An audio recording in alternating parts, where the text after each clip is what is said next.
And good afternoon, everyone. Happy Tuesday. It's Futures Brazil, 4:15 p.m. on Tuesday, October 29th, 2024. Hope you're having a great day. And just, I guess, a late afternoon market wrap for today. Looking at the same markets we've been looking at. Take a peek at gold, too, which I don't really, I'm not actively trading anymore, but I just had to look at the chart because it's such a beautiful uptrend. Kind of kick yourself for not trading it, but I haven't, so that's just a fact. So let's just jump in. But, of course, before we do, make sure you hit that like button on the video. So go ahead and do that now and subscribe to the channel if you're just finding it for the first time. And, of course, leave questions, comments down below. All right, so let's jump into it. So we'll start on copper, and as I've been saying, copper is just continuing to trade inside of this range. Now, what you're looking at now is I have the line chart up, and I go back and forth. I've made videos about line charts before. I think candle charts are crucial charts when it comes to fine-tuning entries and exits, take profit areas, stop loss areas. But the line chart is a great visual for me anyways, and just kind of looking at swings, highs and lows, structure breaks without kind of the noise of the candle colors and wicks, etc. So I like to put the line chart on just sometimes for analysis. The moving average that's on here, just so you know, is really designed, again, for trend entry and potential structure breaks. So this happens to be on this chart a 54 period exponential moving average. And if you're going to do anything like this, you really can't use, at least the way I'm using it, you can't use the same moving average for every chart and time frame because every market's a little different in terms of its volatility and how it moves. So you have to kind of experiment. But basically what I would like to do with this is, let's say you know the price is in a downtrend. Well, based on this, using the 54 period EMA on this chart, essentially every time price comes up to and even breaks through on the top side of this moving average are great low risk entry points. Okay. Now you have to again use structure. So if the market's in a downtrend, you're not going to just jump in long if it breaks the other side of the moving average, right? So in other words, like right here, even though this broke higher, well, we're still in a downtrend, right? The last major structure area, which was up here, hadn't been violated. So this, to me, is a selling opportunity. Now, it kind of fooled you right here, which can happen, right? So we had it come up, break through, broke through. You know, if you went short right here, you would have been, stopped out because this correction wasn't over yet. So that's where you have to go to shorter time frames and look at market structure. So we can talk about that more. I'd have to do another video on that. That's not really the point of this video. This is really just kind of where we are right now in price. But just to let you know that, again, the line chart I use just for a cleaner, less noisy, I guess, visual of market trend and structure. Again, without looking at the candle colors and all the wicks and just the noise of the candles, it just shows me just the closing prices, because that's what a line chart is. It's just closing prices. And, that's how I use it. But obviously, I switch back over to candles when I need to for actual entries and exits and stop loss areas, take profit areas especially. So. Okay, so moving on. Anyways, back to copper. So as I mentioned yesterday, if we go back to the 4-hour chart, copper has just been trading in this range essentially since last week. Talking about this moving average strategy that I just briefly touched on, we did have the price break above here and then back down. I didn't take this only because, and it may turn out that it's a good trade. But the reason why I didn't take it is because we're in this range. And when the market last broke above and started going down like right here, well, this becomes our new swing point. But you can see we didn't put in a new low, and we just immediately, we went down a little bit, didn't put in a new low compared to this low, and then we just started moving sideways. So I'm not sure if the market's just taking a little breather and it's going to continue to push down, or maybe we're potentially seeing an accumulation phase and we'll pop back up. I don't know. So for today, we saw, this price run up. It looked like maybe this was a breakout to the upside, or what maybe was a manipulation to push prices lower. That might still turn out to be the case. But you can see either way, it broke up earlier today and then came right back into the range, and now it's right back into this consolidation range. So to me, unless we break below this zone, this consolidation, and I mean a really decisive break, like a 4-hour candle close at the lows, or a break above this swing up here, which would probably mean a change in trend direction or a change of character, if you want to use a smart money term, then I'm not really interested. Even though, again, on this moving average strategy, this is technically a potential opportunity to enter. And you can see on the 5-minute chart, here's where it broke above, and then we did have a structure break right here. So this technically would have been an entry either below here because we had a failed high, or below this little structure. Again, this is on a 5-minute chart, so we're taking a very micro view here. And price did go down for a little bit and then just chopped right back into the zone again. So that's why I didn't take it. I just at the time didn't feel it was worth the risk, because price kind of has failed to put in a new low after this move out, and it's just been going sideways ever since. So I want to see some clear delineation and either clear out this swing area up here and then maybe retest and go higher, or I want to see price really aggressively take out this zone and start moving lower again. Okay, so that's kind of my opinion about copper, but we'll keep an eye on it. It's just been very quiet, but I mean, copper's been trading really nicely for a long time, so you're going to get into these consolidation zones once in a while, and it's just going to sit here and do what it wants to do for as long as it wants to do it. And I don't trade in consolidation, range-bound markets. I know some people do. I don't. I think it's an account killer, and I just choose not to trade them, and so that's just the way it is for me. But if you do, then this is one of those markets that you probably want to, trade in. But I don't, and again, this is a perfect example right here. You have these highs all across here. If you tried to sell when price came up to here, you probably would have been stopped out. And if you thought you were going to break out long, you probably were stopped out, or at least back in drawdown here, because it didn't break out. So we'll see what happens. So that's copper. On to oil. So kind of the same theory on oil. This is the 1-hour chart. If we go out to the 4-hour chart, you can see we have been in this downtrend. And I mentioned on copper, I was using a 54 period EMA.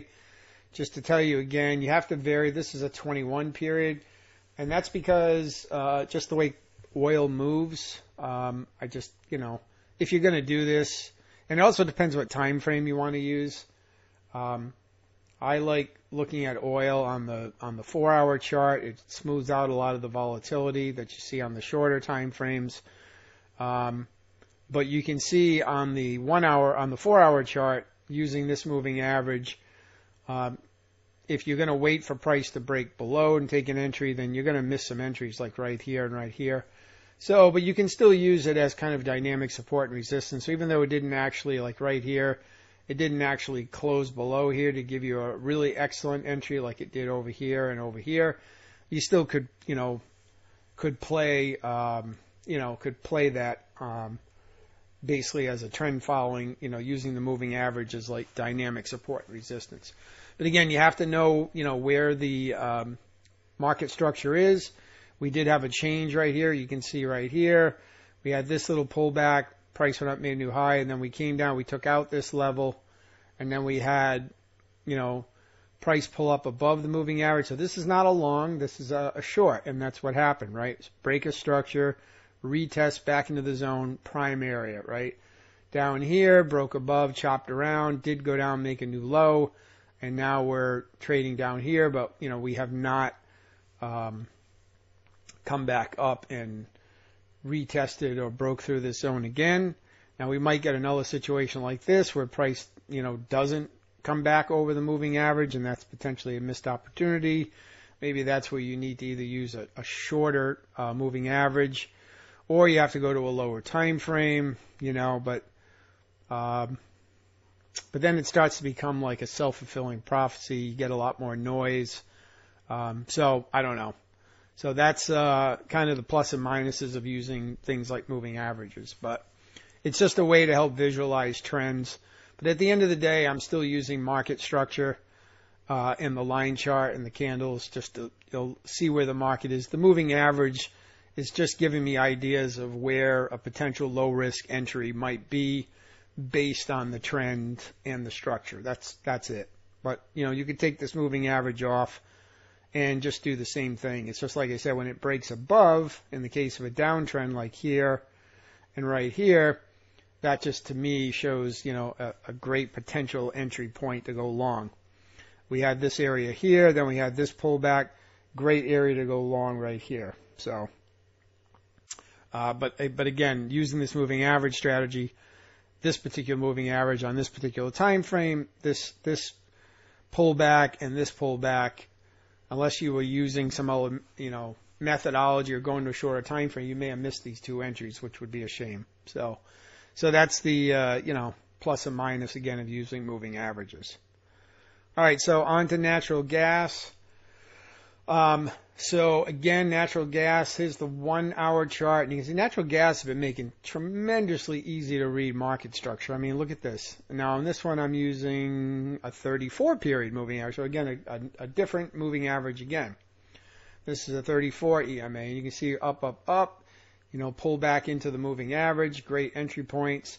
Okay, and then we had a clear structure break here, a large bearish move down. And now we're moving back up. You can see I have these green arrows. I think I talked about this yesterday, but I'm looking for a potential move up here and maybe a filling in of some of this imbalance and then another move down. So that's, ideally if this downtrend is going to continue, that's what I want to see. A push up, fill in some imbalance, and then go to a shorter time frame and look for a change of character back down. And of course it would be above this moving average, so that would be a little extra confirmation. If we go to the 5-minute time frame, I had this little internal structure drawn in earlier, a couple hours ago, maybe 3 hours ago. We did have price come down here, but it failed to take out this little tiny 5-minute structure. So that's why I had this line drawn. I said, well, if price gets below here, then maybe I would have gone short there, but it didn't. And it bounced right off this area and it's going higher. So it's still moving up, and I expect it to keep moving up. Now, where in this imbalance area it finally, if it's going to turn and go back down, where in this imbalance area this goes, I don't know. This arrow is about the 50% level. If you put a Fibonacci from this high down to this low, this is about the halfway point. So that's just where I chose to put the arrow. So that means, like I said, this would have to climb up a little bit more, but it's not that far away. So again, I'm still potentially looking for a short on natural gas, but I'd like to see this pull back a little bit more and then be able to enter on a shorter time frame. But just look how nice natural gas has been trading recently. I mean, super clear structure pullback points. So hopefully that continues. But again, all these markets at some point do go into consolidation. So this is not going to be all the time. But right now it is. Excuse me. So I'll continue to watch this one. But there was nothing here today.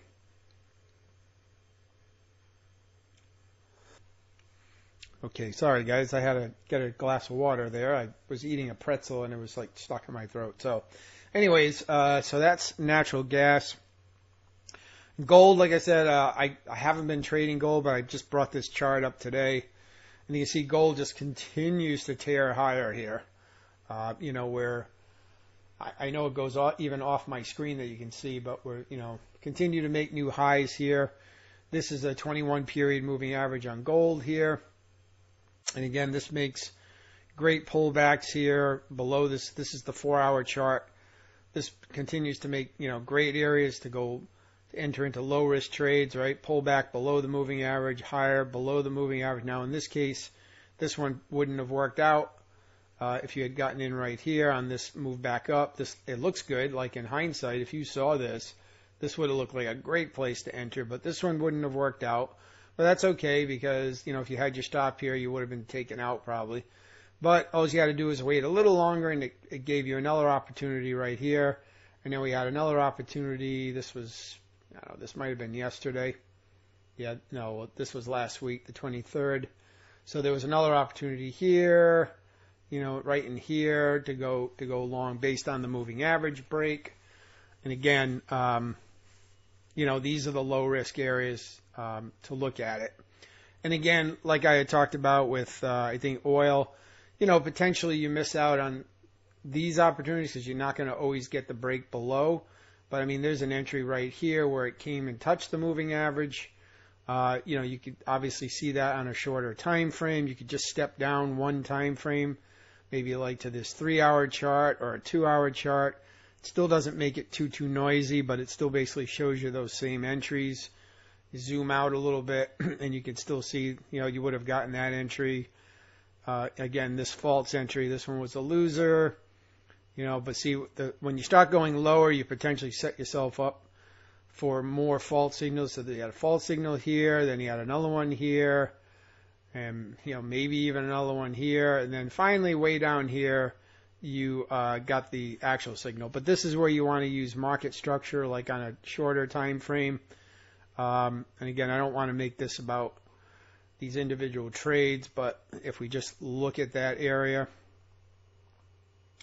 on the shorter time frame that I just boxed, I have to go back here. Hopefully I can find it. I wasn't planning on showing this. Okay, yeah, here's that area I just drew. We'll zoom out a little bit. Here's that rectangle I just drew on the 4-hour chart, right? So we had this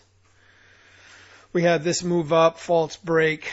It did take out all this structure. So these are good scalping trades, right? But we didn't really have the actual move back up until down here, okay?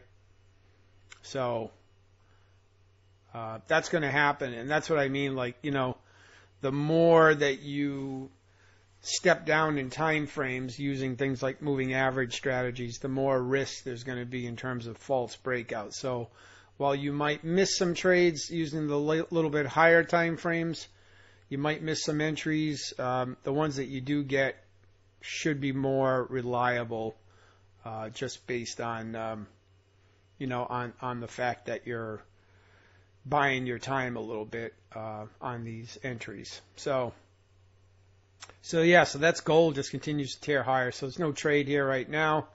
Again, we want to see price continue to pull back into the moving averages, potentially even below it, and then look for long setups then if that's your bias. So, and again, this is a 21 period exponential here on gold. So again, if you're going to use the moving average, you got to adapt it for the volatility that particular asset has and what time frame you're using it on. Try to fine tune it. It's like tuning a guitar, tuning a piano, tuning in a radio station. You got to find that sweet spot.